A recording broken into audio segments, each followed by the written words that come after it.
Hello and welcome to the new episode of Safalta talks. मैं हूं आपकी host Yukta Sharma. Well today we have Sonia Roy with us.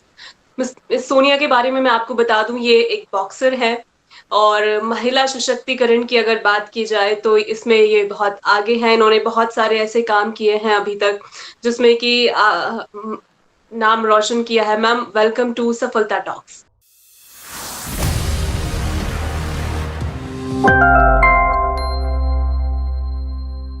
Ma'am, सबसे पहले मैं आपसे यही पूछना चाहूंगी कि पढ़ाई के साथ साथ आपने जॉब किया था अपनी स्टार्टिंग लाइफ में, तो किस तरीके का आपका वो एक्सपीरियंस रहा था? एक्सपीरियंस कि आप हम कुछ भी सीख रहे हैं, एक्सपीरियंस अच्छा ही होता है। हमें एक्सपीरियंस एक ऐसा वर्ड है जो हमें कुछ ना कुछ सिखाता है। एक्सपीरियंस जो था, मैं ये नहीं कह सकती बहुत बुरा था। मैं चाहती नहीं कि ऐसा जल जो बॉक्सर्स क्या, मैं किसी की भी लाइफ में ऐसा एक्सपीरियंस है। प्रॉब्लम्स आती ही आती हैं। अगर हमें दो चीज़ पैरेलल लेके चल रहे हैं तो हमें दो कश्ते में पैर रखेंगे, हमारे को डगमार गिरने का डर हमेशा रहता है कि हाँ, हम स्टडी पे अगर फोकस नहीं कर पाए तो हम फेल हो जाएंगे। अगर हमने गेम की तरफ फोकस नहीं किया तो करियर खराब हो जाएगा। तो वो चीज़ की थी। मुझे दोनों में से एक टाइम ऐसा भी आया कि मुझे दोनों में से किसी एक चीज़ को चुनना पड़ा। मुझे स्टडी का था कि हाँ, मुझे स्टडी का पता है कि मैं शायद कभी ना कभी इसे दोबारा कंटिन्यू कर सकती हूँ। पर अगर मैंने गेम छोड़ दी तो मैं नहीं कर पाऊँगी। तो बस मुझे थोड़ा बहुत उस चीज़ को लेके था कि हाँ, हो सकता है नहीं, गिर जाओगे, सँभल नहीं पाऊँगी। तो वही नुकसान हुआ मुझे स्टडी को लेके कि हाँ, मैं उस वज़ह से मेरे को स्टडी छोड़नी पड़ी बीच में। काफी कम उम्र से, आपके इंट्रो में मैंने पढ़ा था, काफी कम उम्र से आपने जॉब करना शुरू कर दिया था, राइट? तो क्या वजह थी इसके पीछे कि इतनी छोटी उम्र से आपने जॉब करना शुरू कर दिया? देखिए, फादर थे, हम रेंट में रहते थे, कहीं किराए का इशू, फादर हैं, कोई काम स्टेबल नहीं है कि कभी भी अगर दिहाड़ी लगेगी तो हमारे को काम सैलरी है तो पापा के पास पैसे आएँगे तो आगे हमारा काम होगा। सिस्टर है, हम 3 भाई-बहन हैं, तीनों को एक साथ, तीनों बैक टू बैक हैं। सिस्टर बड़ी है 1 साल बाद मैं, उसके बाद मैं। जब भी हम स्कूल गए हम तीनों एक साथ थे, ट्यूशन्स, हम कहीं खेलने जा रहे हैं, कहीं पर भी जा रहे हैं, मतलब सब कुछ एक साथ-साथ चल रहा था। तो वो चीज़ हैवी हो गया था मेरे पेरेंट्स के ऊपर। मुझे लगा कि नहीं, मुझे थोड़ा उनकी हेल्प करनी चाहिए। इतनी मैच्योरिटी आ गई थी कि नहीं, उनके ऊपर ज़्यादा बर्डन दूँगी तो वो उनके कंधे और गिर जाएँगे।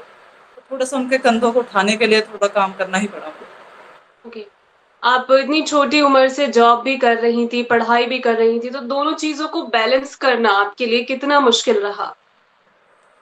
मुश्किल तो मेरे लिए था, पर मुझे उस वक़्त ज़्यादा महसूस नहीं हुआ। मुझे उस वक़्त सिर्फ़ एक चीज़ लगी थी कि नहीं, मैं किसी के लिए नहीं, मैं ये अपने लिए कर रही हूँ। अपनी फैमिली, मेरी फैमिली है उसके लिए कर रही हूँ और अपने लिए कर रही हूँ। मेरी फैमिली ने एक टाइम पे आना है कि हाँ, अगर मैं उस वक़्त अगर नहीं भी करती, तो शायद उन्हें ज़्यादा महसूस ना होता। पर मैंने उनकी हेल्प करी, तो मैं जब जब मैंने जॉब करी और मैंने अपनी फर्स्ट सैलरी दी उन्हें, तो उन्होंने मतलब मुझे इतना प्राउड फील कराया। उन्होंने नहीं, सिर्फ मेरे मेरे मम्मी-पापा के अलावा मेरे नाना-नानी, नाना जी तो है नहीं, नानी, मामा-मामी सबने मतलब मुझे इतना प्राउड फील कराया कि नहीं, मेरी मम्मा को ये वर्डिंग बोली गई कि आपके बच्चे, तुम्हारे बच्चे जो हैं वो काफ़ी समझदार हैं। एक तो खुद मम्मा-पापा तो पेरेंट्स की मतलब पेरेंट्स ऐसे होते हैं जो माँ बच्चों की कभी बुराई नहीं करते। हुँ। पर उनके रिलेटिव भी अगर हमारी अच्छाई पे देखें तो वो चीज़ था कि थोड़ा डिफ़िकल्टी था, पर कोई बात नहीं। अपने लिए क्या महसूस नहीं हुँ। हुआ उस वक़्त।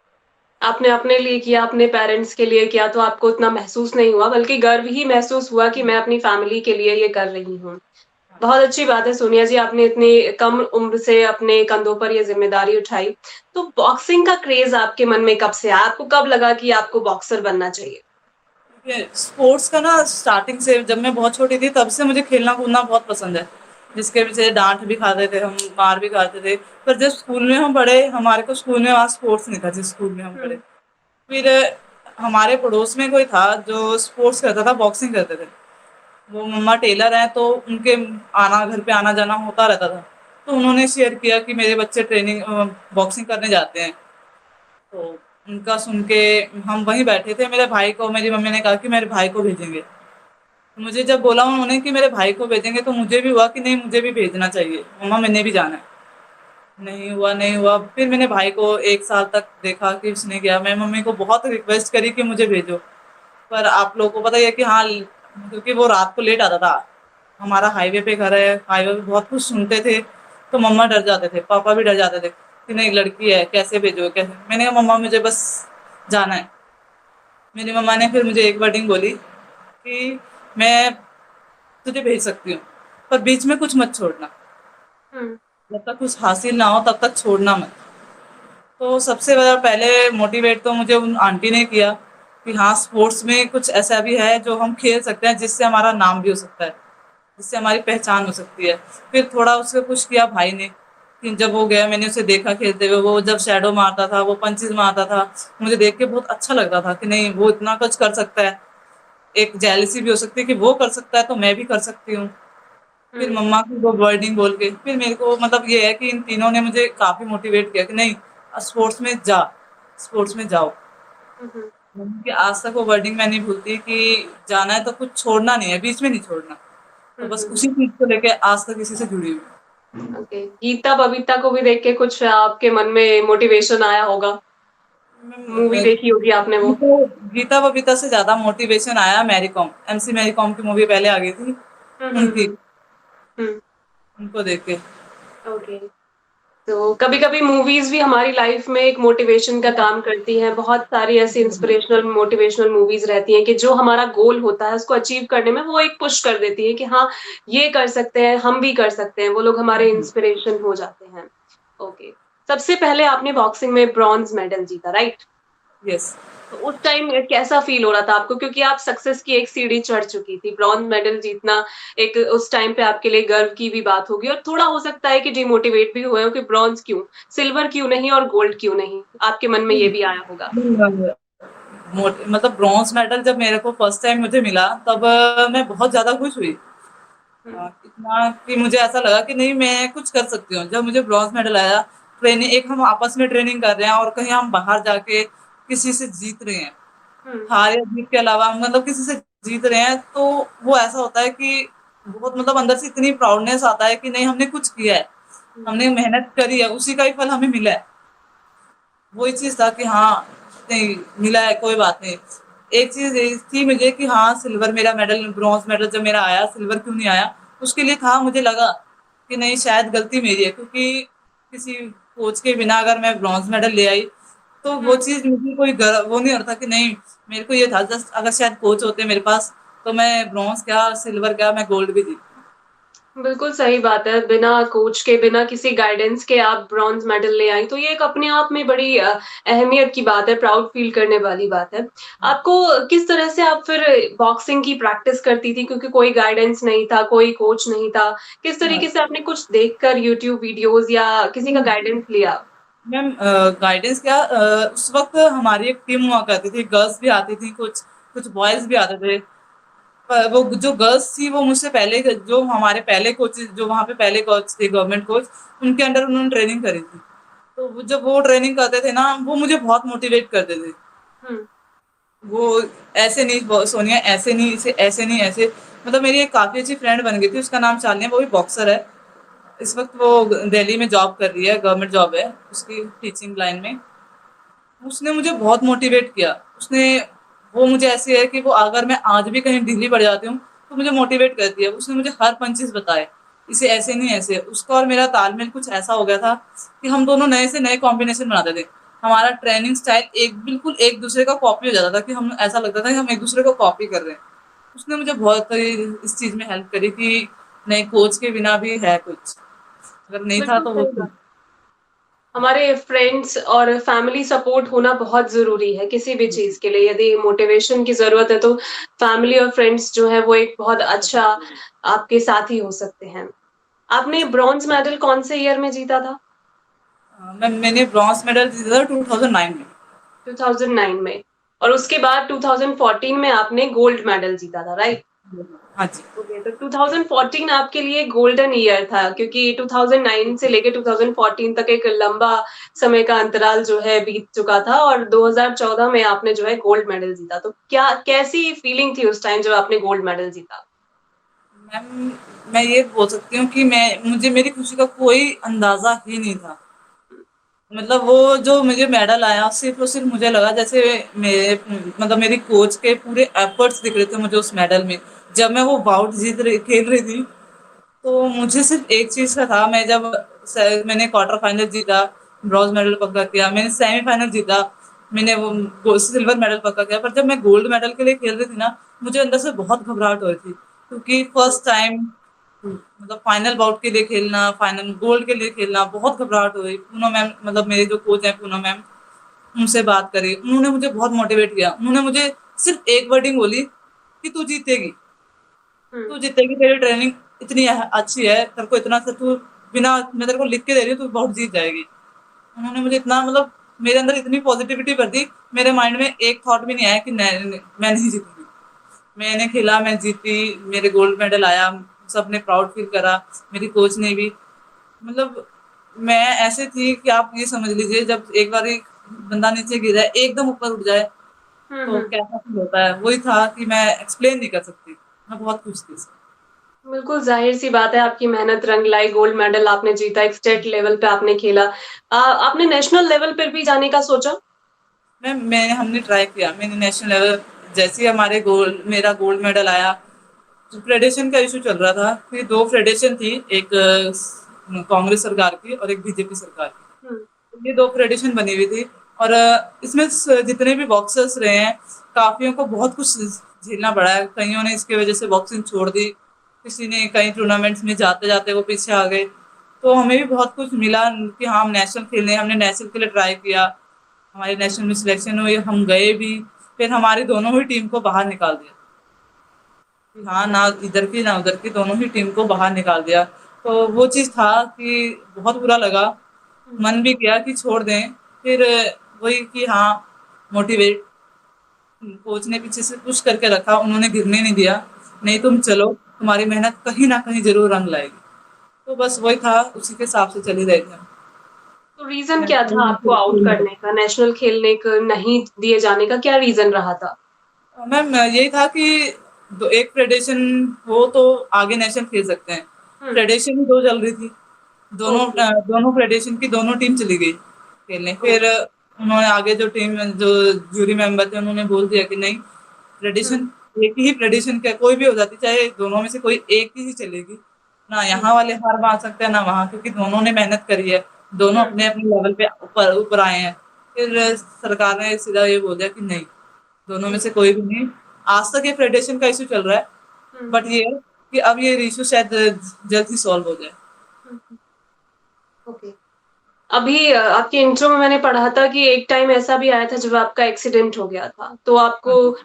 बेड रेस्ट डॉक्टर ने बोल दिया था और आप बिल्कुल भी ना प्रैक्टिस कर पा रहे थे, ना किसी चीज के लिए कुछ भी उठ पा रहे थे। तो वो उस टाइम कैसा आपको मंजर रहा था? मैं ये तो नहीं पूछूंगी कि कैसा फील कर रहे थे, लेकिन एक होता है ना, एक बहुत ही डीमोटिवेशन वाला टाइम होता है कि जिसमें आपका पैशन है और वो चीज आप नहीं कर पा रहे, और आगे एक मन में ये भी डर होगा कि पैर में चोट लगी है, कि जैसा मैं पहले खेलती थी, अब खेल पाऊँगी या नहीं खेल पाऊँगी, वो भी एक मन में डर होगा। तो किस तरीके से उसे बताना चाहेंगी? वो चीज एक ऐसी थी कि आप यूं कह सकते हैं कि मेरी लाइफ का, मतलब मेरी सक्सेस का वो टर्निंग पॉइंट था, जिसने मुझे बिल्कुल ही निचोड़ के रख दिया, जिसने मेरी हिम्मत पूरी तरह तोड़ दी थी। एक हुँ। एक्सीडेंट में मेरे बहुत बार एक्सीडेंट हुए हैं। मैं हाईवे से साइकिल पे आती थी ट्रेनिंग सेंटर को, मेरे बहुत बार एक्सीडेंट हुए हैं, कुछ मेरी गलती की वजह से, कुछ मेरी लापरवाही की वजह से कह लो, या कुछ किस्मत की वजह से कह लो। बट जो वो एक्सीडेंट हुआ, वो एक्सीडेंट मेरा ऐसा एक्सीडेंट था कि मैं आपको बता नहीं सकती। उसके नेक्स्ट डे मेरा फिजिकल था, ओह! चंडीगढ़ पुलिस का फिजिकल था, और मैं बहुत एक्साइटेड थी, क्योंकि मुझे पता था, मैं इस चीज को कॉन्फिडेंट थी कि मैं वो फिजिकल इजीली जीत जाऊंगी, आसानी से क्लियर कर लूंगी। मैं जस्ट वही सोच रही थी, और मेरा एक्सीडेंट हो गया और मेरा लिगामेंट ब्रेक हो गया। मुझे उस वक्त महसूस नहीं हुआ कि मेरा लिगामेंट ब्रेक है, मुझे लगा छोटी मोटी मोच है। मैंने 2-3 महीने मैंने उसे चलाया कि हाँ, चलेगा, ठीक है ठीक है। फिर जब मेरे से देखा, मैंने चलते चलते मैं गिर रही हूँ, व्हीकल चलाते चलाते मेरा बैलेंस नहीं बन रहा है पैरों का। फिर मैंने डॉक्टर को दिखाया, डॉक्टर ने बोला आपका एसीएल ब्रेक हुआ है, उन्होंने बोला ऑपरेशन कराना है। हुँ, हुँ। जस्ट मैंने ये वर्डिंग सुनी, ऑपरेशन, और मेरी, मतलब सांस ऊपर के ऊपर नीचे के नीचे, मैं अपने आंसू कंट्रोल नहीं कर पाई। मैं कैबिन से बाहर आई, मैं अपने साथ अपने भाई और अपनी मम्मा को ले गई थी। हुँ। वो चीज था कि मैं एकदम कैबिन से बाहर आई, मैं बहुत रोई। मैंने तुरंत मेरा भाई आया। मेरे भाई और मेरी ज्यादा अच्छी बॉन्डिंग नहीं है। उसने मुझे हग किया और उसने बोला कोई बात नहीं, हम तेरा हुँ, ऑपरेशन करा देंगे, तू टेंशन न ले। मैंने उसे एक ही वर्डिंग बोली कि भाई मेरा करियर, हुँ, मतलब उस वक्त मुझे अपने पैरों पर इतना जब ऑपरेशन से पहले, लिगामेंट ब्रेक होने से पहले, मुझे इतना भरोसा हुआ करता था अपने पैरों पर। अगर मेरी हम ट्रेनिंग करके थके हुए हैं और हमारी कोच ने हमें कह दिया कि हाँ तुमने रेस में पार्टिसिपेशन लेना ही लेना है, हम मना नहीं करते थे। हुँ, ऐसा कई बार भी हुआ कि हाँ कोई इवेंट हुआ, मैम ने बोला कि जाओ आप, तुमने पार्टिसिपेट करना ही करना है, वहां जाओ, और बिना मेडल के नहीं मैं आती थी। हुँ, मैं कॉलेज की बेस्ट एथलीट रही हूँ तीनों ईयर, और उसके बाद इस तरह एकदम पैरों का ऑपरेशन में, मतलब मैं पैरों को लेके इतना डर गई थी क्योंकि हमारी गेम सारी पैरों पर है। फुटवर्क बिल्कुल। नहीं करेंगे, ये वो कैसे करेंगे। मैं बहुत घबराई, बहुत रोई। मम्मा भी बहुत रोए। उन्होंने समझाया मुझे। फिर मैं थोड़ी सी शांत हुई। मैं कहा उनके सामने रो जाऊंगी तो उन्हें कौन हिम्मत देगा। मैं हुँ, चुप हो गई। मेरे मेरे पास सबका फोन आया कि कोई बात नहीं, सबने मुझे दिलासा दिया। फिर मेरे को समझ में आया कि मैं इनको क्यों तकलीफ दे रही हूँ। मैं इसे अपने अंदर रख के देखती हूँ, अपने अंदर ही रखती हूँ। मैं उन्हें दूंगी तो वो मुझसे ज्यादा तो वो परेशान हो जाएंगे। हुँ, धीरे धीरे धीरे धीरे फिर ऑपरेशन के लिए मुझे बहुत कुछ मेहनत करनी पड़ी, क्योंकि हमने जब जिस डॉक्टर को दिखाया उसने अप्रोक्स 70,000 बताया।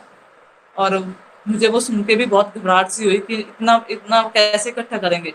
हुँ, मम्मा ने बोला कोई बात नहीं, मैं रेंट में ले लूंगी ये वो। फिर हमें किसी ने बोला कि आप पीजीआई जाइए, वहां आपको सही मिलेगा, जेन्युइन रेट पे हो जाएगा आपका, टेंशन ना लो, बस थोड़ा धक्का मुक्की जरूर होगी, आपको मेहनत ज्यादा करनी पड़ेगी।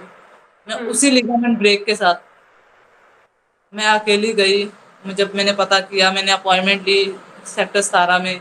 वो अपॉइंटमेंट मुझे बहुत दूर की मिल रही थी, क्योंकि मुझे अब ये था कि अब मेरी फैमिली ने जब थोड़े बहुत पैसे इकट्ठे कर ही लिए होंगे, मम्मा बोल रहे हैं कि तू करवा ले, जब भी डेट जितने पास की मिल जाए उतने पास की करवा ले।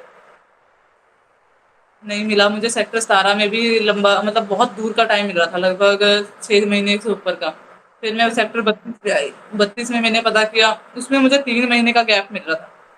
फिर मैंने उन तभी बोला कि आपके पास इमरजेंसी में कोई भी स्लॉट खाली हो तो प्लीज आप मेरा ऑपरेशन के लिए बोल दीजिए। तो 25 जुलाई को मेरे पास फोन आया 2017 में कि 18 में नहीं 17 में 2017 में कि आपको, आप कल आ जाइए हमारे पास। कल का स्लॉट बुक था जो कैंसिल हो गया, आपने अगर करवाना तो आ जाइए। मैं उसी दिन शाम को निकल गई। मेरे हाथ में कोई पेमेंट नहीं थी, ना मेरी मम्मा के हाथ में थी। मम्मा ने बड़ी मुश्किल से किसी ना किसी से उधार लिया। मेरे को और मेरे भाई, पहले मुझे भेज दिया भाई को, भाई शाम को पेमेंट लेके आया, रात को पेमेंट लेके आया। ऑपरेशन होना था सुबह। बहुत घबराते, सब डॉक्टर वहाँ पे जितने भी पेशेंट थे सबने डराया कि ये ऑपरेशन करवाने के बाद बहुत दर्द होता है, बहुत दर्द होता है। मैं कहा दर्द से मुझे दर्द नहीं होगा। हुँ, मैं कहा दर्द से मुझे दर्द नहीं होगा, जो इतना बड़ा दर्द मैं पहले ले चुकी हूँ उससे बड़ा दर्द नहीं होगा। हुँ, वो था उसके 6, डॉक्टर ने बोला ऑपरेशन होने के बाद 6 महीने तक आप बिल्कुल ठीक हो जाओगे। 6 महीने के बाद आप रनिंग भी कर सकते हैं, फुटवर्क भी कर सकते हैं, जो भी आपका एक्सरसाइज है सब एक्सरसाइज कर सकते हैं। मेरे को लगा चलो कोई बात नहीं, 6 महीने हैं, एक जहर का घूंट समझ के पी लेते हैं, निकाल लेंगे। हुँ, हुँ, 6 महीने हो गए, कोई फर्क नहीं, मतलब पेन मेरा को अभी भी था। मैं चल सकती थी पर मुझे पेन बहुत हुआ। फिर मैंने धीरे धीरे धीरे धीरे कोशिश करी। मैं डॉक्टर के पास भी गई 6 महीने के बाद कि आपने बोला था ठीक हो जाएगा। उन्होंने मुझे तभी ये वर्डिंग बोली कि आप ठीक हो जाएगा, ठीक हो जाएगा आपको। मैंने बोला कि मुझे अभी भी दर्द होता है, मुझे पेन होता है, आप मेरा लिगामेंट का दोबारा एमआरआई करवा लीजिए। मैं दोबारा एमआरआई करवाई। मैंने उन्हें दिखाया, कह रहे नहीं बिल्कुल ठीक है, कोई नुकसान नहीं है आपको। फिर मुझे जब उन्होंने, मैंने 2-3 बार दिखाया डॉक्टर को, उन्होंने जब बोला ठीक है, तो मुझे अब ये लगने लगा कि यार मैंने ऑपरेशन भी करवा लिया पर पैर तो वहीं पड़ा है। इसमें हुँ, तो अभी भी दिक्कत है, मुझे अभी भी इतनी प्रॉब्लम होती है, मुझे अभी भी मैं ज़्यादा रनिंग करूँ मेरे पैरों में प्रॉब्लम होती है। उसकी हुँ, वजह से मुझे ब्रीथ की अलग प्रॉब्लम हो गई। उससे मुझे अस्थमा का थोड़े सिम्टम्स होने लगे। मैंने उसकी भी दवाई ले ली हूँ। फिर मैंने कहा ऐसे हार नहीं मान सकते। मेरी कोच को से बात करी कि मैम मैं ट्रेनिंग को आना चाहती हूँ पर मेरे पैरों में बहुत दर्द होता है अभी भी। तो उन्होंने बुलाया मुझे कि तू आ जा, तुझे मैं अपने हिसाब से ट्रेनिंग कराती हूँ, अब तुझे अपने हिसाब से नहीं करना है, जितना पहले जोर लगाया उतना जोर नहीं लगाना। उन्होंने मुझे धीरे धीरे धीरे धीरे एक्सरसाइज करानी शुरू करी, धीरे धीरे ट्रेनिंग करानी शुरू करी। मैं उसके बाद उन्होंने देखा कि मेरे पैरों में अभी भी लचक आ रही थी। हुँ, तो उन्होंने मुझे ये नहीं बोला कि तेरा बेटा बॉक्सिंग करियर खत्म हो गया है। हुँ, उन्होंने ये बोला बहुत सिंपल लैंग्वेज में कि हाँ सोनिया तेरे लिए एक चीज है, तू कहीं जॉब कर ले बॉक्सिंग फील्ड्स के थ्रू। मैं जॉब कर रही थी, उसके साथ साथ उन्होंने बोला जैसे मैंने जॉब करी कहीं बीच में, कहीं अल्ट्रासाउंड सेंटर हो गया, इधर बिग बाजार में भी जॉब करी मैंने as a salesman, sales person के। तो उन्होंने कहा कि देख तेरा वो करियर नहीं है, मुझे पता है तू वहाँ खुश होकर काम कर भी नहीं रही है, तो हुँ, तुझे मैं एक अच्छी जगह भेजती हूँ, वहाँ तू जॉब कर। हुँ, तेरे की जॉब है, आराम की जॉब है, तेरे पैरों को ज़्यादा दिक्कत भी नहीं होगी, तू चाहे तो धीरे-धीरे वहाँ अपनी एक्सरसाइज कंटिन्यू कर सकती है। पर मेरी फैमिली नहीं माने, वो गुड़गाँव था और गुड़गाँव सिटी आपको पता ही है कैसी है, हुँ, इसलिए हुँ, ज़्यादा फेमस है वहाँ। तो बहुत टाइम लगा, मेरी कोच आए मेरे घर, मेरे पेरेंट्स को समझाया, काफ़ी समझाया। उन्होंने कहा कि नहीं मुझे इस पे विश्वास है, मुझे ये पता है कि ये सोनिया कर लेगी और रास्ते में इसके साथ कुछ नहीं होगा, इस चीज़ का मुझे विश्वास है। उनके विश्वास को देख के मेरे पेरेंट्स ने मुझे भेजा, फिर मैंने वहाँ जॉब करी। तो मतलब ये था कि मतलब भगवान कभी किसी किसी स्पोर्ट्स पर्सन को तो कम से कम हुँ, ऐसी कोई इंजरी से ना रोके। हुँ, बिल्कुल। एक बहुत ही कठिन समय के बाद आपने मतलब फिर से शुरुआत की, आपकी जितनी स्टोरी मैंने ये सुनी कि एक स्पोर्ट्स पर्सन के पैर में लग जाना और उसके बाद में इतनी तकलीफ़ों का सामना करना एक बहुत ही मुश्किल बात है। और आपको बार-बार वो चीज़ें याद भी आती होंगी क्योंकि ये जब एक मेरे बहुत को ना, आपको मैं बताऊँ, मेरे जितना भी फ्रेंड सर्कल है ना, वो मुझे मेरे नाम से नहीं जानता। इनफैक्ट हुँ, उसकी फैमिली भी मुझे मेरे नाम से नहीं जानती कि एग्ज़ैक्ट मेरा नाम, ओरिजिनल नेम क्या है। वो मुझे सिर्फ़ एक ही नाम से बुलाते थे, बॉक्सर। हुँ, हुँ, अ, किसी का फ़ोन आया बॉक्सर, उसकी मम्मा बोल रहे हैं, "हाँ, बॉक्सर का फ़ोन आया, बॉक्सर से बात कर ले।" हुँ, और जब मेरा ऑपरेशन होने के बाद मैं कभी उनसे बात कर रही हूँ या उनके घर जा रही हूँ किसी भी वजह से, और वो मुझे जब बॉक्सर बोलते थे ना, वो मुझे ऐसा लगता था कि कोई मुझे चिढ़ा रहा है। हुँ, उनको तो वो बॉक्सर बोलना इतना अच्छा लगता था कि उन्हें प्राउड फील होता था, इसलिए वो मुझे बॉक्सर बोलते थे। और मुझे ऐसा लगता था कि वो मतलब मेरी दुखती रग पे ना हाथ रख रहे हैं। हुँ, मैंने उन्हें हुँ, कई बार बोला कि आप मुझे मेरे नाम से बुलाओ, कह रहे नहीं हम तुझे तेरे बॉक्सर से बुलाएंगे, तूने बॉक्सिंग करी, ये नहीं है कि तूने बॉक्सिंग छोड़ दी इसलिए तेरे को बॉक्सर बुलाए नहीं बुला रहे, या वो बॉक्सिंग तू बॉक्सर लगती है, तेरा पैशन देख के तुझे बॉक्सर बुलाया, तेरे को तू जो कर रही है उस गेम को देख के नहीं बुलाया तुझे बॉक्सर, हुँ। तेरे पैशन को देख के। फिर धीरे-धीरे मैंने कहा अब उनको तो मैं सुधार नहीं सकती, मैं बस अपना स्टेप बाय स्टेप सही करके देख लेती हूँ। बिल्कुल, आपको इसमें वैसे चिढ़ने की ज़रूरत नहीं है क्योंकि ड्यूरिंग उस टाइम पे आपको लग रहा होगा एक्सीडेंट वाला जो सिनेरियो हाँ, आपका वो चल रहा था उस अल्टीमेटली टाइम जब वो एक्सीडेंट से सीन चला ना, मैं बस तभी था मेरा कि हाँ, नहीं यार बॉक्सर नहीं, हुँ, क्योंकि एक बॉक्सर कहलाना और ना बन पाना, वो हुँ। चीज़ अलग लगती है। हाँ, उस समय की स्थिति मैं समझ सकती हूँ कि उस टाइम पे आपको कैसा फ़ील हो रहा होगा। बट आपको ये मोटिवेशन लाना चाहिए था अपने अंदर कि मैं एक बॉक्सर हूँ और मुझे बॉक्सर के नाम से ही लोग मेरे नाम से ज़्यादा मुझे एक बॉक्सर के नाम से पुकारते हैं, तो ये एक अच्छी बात है। और उसके बाद जो आपने जॉब किया था, आप बोल रहे हैं बिग बाज़ार और इन सब में, आपने भले ही जॉब किया हो लेकिन एक जो सैटिस्फैक्शन होता है ना मन में, वो आपको कभी नहीं हुआ होगा, राइट? हाँ जी, हाँ जी। वो चीज़ थी कि हाँ, उस चीज़ का होता है कि बस वो थोड़ा टाइम का था, जब एक्चुअली ये हो रहा था कि मैं अपने कोच की इतनी रिस्पेक्ट करती हूँ, जब भी मैं कुछ गलती करती हूँ, तो मैं उनसे फेस टू फेस बात या उनसे आई कॉन्टैक्ट करके बात कर ही नहीं पाती। मुझे हुँ, बहुत अंदर से घबराहट होती है। मुझे ये होता है कि मेरी कोच को कैसा लगेगा, उन्होंने मेरे पे इतना ट्रस्ट किया और मैंने ये, हुँ, हुँ, तो हुँ, मेरे को वही होता है कि मेरे को एक हेजिटेशन थी, अपनी कोच से कैसे बात करूँ? जब मेरी उनसे बात हुई, उनका खुद का कॉल आया कि हाँ, तेरे को अता-पता नहीं है, तू है कहाँ? तो हुँ, जब मैंने उनसे बात करी ना, तो मेरी थोड़ी-सी मुझे मोटिवेशन मिला कि नहीं, सुने जा, वो खा नहीं जाएँगे तुझे, सिर्फ़ समझाएँगे, हुँ, डाँटेंगे, कोई बात नहीं, उनका हक बनता है डाँटना। तो बिल्कुल। बस उसके बाद ओके। तो आपने सक्षम क्लब के साथ जॉब किया है ना? या आप अभी भी आप वहीं पे वर्किंग हैं? हाँ जी, मैं अभी भी उसी में वर्क करती हूँ, सक्षम बॉक्सिंग क्लब। आप पहले मैं मतलब गुड़गाँव में थी। बॉक्सिंग की ट्रेनिंग देती हैं? हाँ जी, इस वक़्त मैं हुँ, यहाँ सक्षम बॉक्सिंग कोच यहाँ पे क्लब में ऊना में एज़ अ कोच। हुँ, हुँ। तो आप कितने साल से यहाँ पे काम कर रही हैं अभी? मैं सक्षम बॉक्सिंग क्लब ऊना में मुझे 1 ईयर हो गए और मैं पर जो गुड़गाँव में था, वहाँ मैंने 2 टू 3 इयर्स दिए। ओके। तो अभी तक ओवरऑल आपका ये जॉब एक्सपीरियंस कैसा है? मैम, ये कह सकते हैं कि हमें अपनी फील्ड की जॉब मिली है और मतलब मैं अब ये नहीं, मेरे को अब ये जॉब नहीं लगती। हुँ, पहले जॉब लगती थी, मैं कहीं काम करती वो जॉब लगती थी, पर ये मुझे जॉब नहीं लगता। ये मुझे ऐसा लगता है कि नहीं, मैं खुद ट्रेनिंग कर रही हूँ। हुँ, जैसे एज़ अ सीनियर मैं बच्चों को ट्रेनिंग करा रही हूँ, इनके हुँ, अब मुझे ये ऐसा लगता है कि ये मेरे खुद के बच्चे हैं, हुँ, हुँ, जिन्हें मैं ट्रेन कर रही हूँ। जब ये मेडल आएँगे, मुझे अब वो कोच वाली फीलिंग जो होती है, वो आने लगी है कि नहीं, मेरे बच्चे हैं। हुँ, अब ये नहीं लगता कि हाँ, मैं यहाँ जॉब कर रही हूँ। हुँ, हुँ, मुझे ऐसा लग रहा है कि मैं अब इनकी पेरेंट्स हूँ, जो इनको कहीं न कहीं सेट करने की कोशिश कर रही हूँ। हुँ। बिल्कुल, आपको एक इनर सैटिस्फैक्शन मिलता होगा कि हाँ, मैं बहुत मेरे फ़ील्ड में ही जॉब कर रही हूँ और जो मेरा पैशन है, मैं आज भी उसी पे टिकी हुई हूँ और आगे भी मैं उसी को ही कंटिन्यू करूँगी। तो आपको एक अंदर से ही सैटिस्फैक्शन मिलता होगा और एक प्राउड भी फ़ील होता होगा, यार मैं बॉक्सर हूँ, मैं बॉक्सिंग करती थी, मैं आज भी वही कर रही हूँ, बच्चों को सिखाती हूँ। तो कोहेड है आपका, लड़के-लड़कियाँ दोनों बॉक्सिंग सीखते हैं? Yes ma'am, yes ma'am. Okay. तो आप मेनली किसमें ज़्यादा प्रोग्रेस देखती हैं? लड़के ज़्यादा अच्छी बॉक्सिंग करते हैं या लड़कियाँ? मैम अगर हम मेरे लिए ऐसा कोई नहीं है कि हाँ, लड़के या लड़कियाँ। मैं अगर देखूँ तो जैसे लड़कियाँ यहाँ कम आती हैं। मैं इस वक़्त एक गाँव में हूँ, यहाँ लड़कियाँ कम हैं। अगर उस रेशो से देखूँ तो लड़कियाँ अच्छी कर रही है, हुँ, लड़कियाँ काफ़ी अच्छा कर रही है। हुँ, बॉयज़ काफ़ी कम है, काफ़ी हल्का कर रहे हैं, मतलब एक आधा ब अगर 5-10 का भी रेशियो लो तो 6 लड़कियाँ अच्छी कर रही हैं और 4 लड़के कर रहे हैं।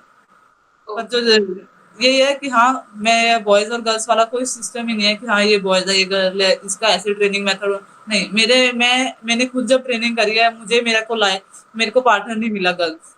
हुँ, गर्ल्स हुँ, पार्टनर मुझे मिले ही नहीं। तो इस हुँ, चीज़ हुँ, का मुझे एक अच्छी ये मिला, इसका मुझे एक अच्छा बेनिफिट ये हुआ कि मैं कभी लड़कियों से जब मेरी टचिंग वहाँ पे मैं नेशनल या स्टेट खेलने जा रही हूँ, मुझे डर नहीं लगता था। हुँ, क्योंकि लड़कों से ज़्यादा मुक्के हार्ड किसके हो सकते हैं, लड़कियों के कितने के हार्ड हो जाएँगे। हुँ, यहाँ पे मेरा पैटर्न वो था जब मैं ट्रेनिंग कर रही थी। अब मैं यहाँ पे मैंने ये पैटर्न रखा हुआ है बच्चों के, मैंने माइंड में रखा ही नहीं कि हाँ, लड़कों की टच्ची ज़्यादा होती है, लड़कियों की ज़्यादा होती है, नहीं, तुम दोनों से करो। जब तुम एक लड़कों के मुक्के खा सकते हो, तो रिंग पे तुम लड़कियों के खाओगे, तुम्हें महसूस नहीं होगा। हुँ, बिल्कुल, तो बस ओके। अभी वही चल रहा है। सुनिए, मेरा क्वेश्चन आपसे ये भी है कि अगर कोई स्टूडेंट है और वो बॉक्सिंग में अपना करियर बनाना चाहता है, तो उसे मेंटली और फिज़िकली दोनों तरीके से स्ट्रॉन्ग होना चाहिए।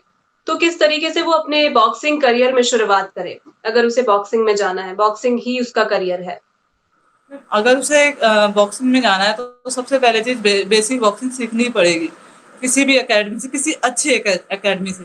जहाँ बेसिक कम से कम जहाँ के बेसिक्स अच्छे हो, जहाँ के कोचेज़ अच्छे क्वालिफाइड हों, अच्छी हुँ, ट्रेनिंग कराते हो, जिन्होंने बॉक्सिंग खेली हो। एक्चुअली क्या आजकल क्या हो रहा है कि स्टडी कर लेते हैं, स्टडी के अलावा वो उन्होंने बस थोड़ी बहुत ही शैडो बॉक्सिंग मारी हुई है, थोड़ा बहुत पंच खेला हुआ है, उसके बाद उन्होंने स्टडी करी, स्टडी के थ्रू वो अच्छे कोच तो हो गए, पर उन्होंने ना बेसिक चीज़ नहीं देखी, हुँ, बॉक्सिंग की बेसिक चीज़ नहीं देखी। मैं ये नहीं कह रही हूँ कि इस वक़्त मैं बहुत अच्छी कोच हूँ, मैं ये बोल रही हूँ कि मेरी कोच जितनी को अच्छी कोच मे भी शायद कोई हो। हुँ, उन्होंने बहुत बारीकियों से हम मतलब हमने 5 साल बाद हमारे पास कोच आना और उसके बाद उन्होंने हमें बेसिक करवाया। मैं ये चाहती हूँ कि जो भी जिसने भी अगर बॉक्सिंग में करियर बनाना है, वो अपना एक अच्छा कोच देखे, जो अच्छे ट्रेनर, जो अच्छे बॉक्सर्स निकाल रहे हैं, उनके पास जाए, बेसिक करे। जब आपके बेसिक्स अच्छे हो जाएँगे, तो धीरे-धीरे, धीरे-धीरे, धीरे-धीरे आपको टूर्नामेंट समझ में आएँगे, गेम समझ में आएगी, अपने करियर को कि बाय स्टेप कैसे आगे बढ़ना है, वो समझ में आएगा और इसमें सबसे बड़ा उनका हेल्प उनकी कोच ही करेंगे। बिल्कुल। जैसे इंडिया में हमारे कौन-कौन, पास हाँ, बताइए? जैसे हमारे पास था जब हम ट्रेनिंग करते थे, हमें नहीं पता कि क्या करना है, हम सिर्फ आते थे, ट्रेनिंग करते थे, फिर चले जाते थे, टूर्नामेंट आया, खेल के चले गए। पर जैसे हमारे पास कोच आए, उन्होंने बोला नहीं, तुम इसे इस स्टेप को यहाँ तुम्हें अच्छा खेलना है, इसके बाद तुम्हें ये करना है, हुँ, इसके बाद तुम्हें ये करना है। मतलब हमारे को नेक्स्ट स्टेप के बारे में बताते थे। तो वो हुँ। ये कोच का जहाँ भी वो अच्छी कोचिंग करेंगे, वहाँ वो कोच ही बताएगा कि आप इस स्टेप के बाद ये स्टेप करिए। बिल्कुल, स्टेप बाय स्टेप आपको आगे बढ़ना चाहिए। अगर आपके पास सही गाइडेंस, सही कोच और एक सही इंस्टीट्यूशन होगा, तो आप अपने करियर में ज़्यादा अच्छे से आगे बढ़ पाएँगे। ओके, हाँ। इंडिया में कौन-कौन से ऐसे बॉक्सिंग अकेडमीज़ हैं, आपको पता है, जो बेस्ट हैं? 2-3 अगर आपको पता हो? मैम इस वक्त अगर आप देखें तो पहले मैं आपको हरियाणा में बोलूं, हरियाणा का जितना कंपटीशन टफ है वो आपको पूरे इंडिया में कहीं नहीं मिलेगा। हरियाणा बिल्कुल। में कई जगह है जहाँ बहुत अच्छी, मैं आपको हरियाणा से बताना शुरू करती हूँ। इस वक्त हरियाणा में रोहतक काफी अच्छी है, हुँ, अकेडमी हो चुकी है, रोहतक है, पानीपत है, हुँ, सोनीपत में भी बहुत अच्छी ट्रेनिंग होती है। हुँ, अ, उसके अलावा अम्बाला में भी हो रही है, धीरे हुँ, धीरे डेवलप हो रहा है। उसके बाद मैं हरियाणा से बाहर करूँ, पटियाला में अच्छी कोचिंग होती है। उसके बाद पटियाला हो गया, झारखंड में भी अच्छी होती है, झारखंड के भी बॉक्सर्स काफी अच्छे रहे हैं। हुँ, पर अगर मैं ओवरऑल देखूं तो हरियाणा जितना टफ कंपटीशन किसी का नहीं है। हुँ, हरियाणा में ऐसा सिस्टम है मैम, आप अगर हरियाणा में स्टेट चैंपियन है तो हुँ, आपको नेशनल चैंपियन होने से कोई नहीं रोक सकता। बहुत ओके। रेयर चांसेस होते हैं कि आप नेशनल में फंसो, हुँ, पर हरियाणा का बॉक्सर आपको मिलेगा ही मिलेगा। मतलब ओवरऑल हरियाणा में ज़्यादा अच्छे अकेडमीज़ हैं और वहाँ से ज़्यादा स्टूडेंट निकलते हैं। फर्स्ट मैं हरियाणा को दूंगी और सेकंड जो सेवंथ में आता है सेकंड रो में, वो आते हैं पंजाब। पंजाब, ओके, पंजाब और हरियाणा में ज़्यादा इस चीज़ का क्रेज़ भी है, हब भी है, ओके। बिल्कुल सोनिया, आपने बहुत सारी इंस्पिरेशनल और मोटिवेशनल बातें बताई, आपने अपनी ओवरऑल जर्नी बताई बॉक्सिंग की, आपने बहुत छोटी उम्र से जॉब करना शुरू किया, आपका अभी तक का पूरा जीवन का जो सारांश है हमने देखा और सुना कि किस तरीके से आपने कड़ी मेहनत करके आप आगे बढ़ी हैं और आज आप एक सफल बॉक्सिंग टीचर भी हैं। आपका एक जो एक्सीडेंट वाला इंसिडेंट था वो भी हमने बड़े उससे सुना और बहुत गर्व महसूस होता है कि भारत की जो बेटियां हैं वो इस तरीके से आगे बढ़ रही हैं और हर फील्ड में अपना नाम रोशन कर रही हैं। सोनिया, सफलता टॉक से जुड़ने के लिए आपका बहुत-बहुत धन्यवाद। बहुत अच्छा लगा आपकी स्टोरी जानकर और आपसे बात कर।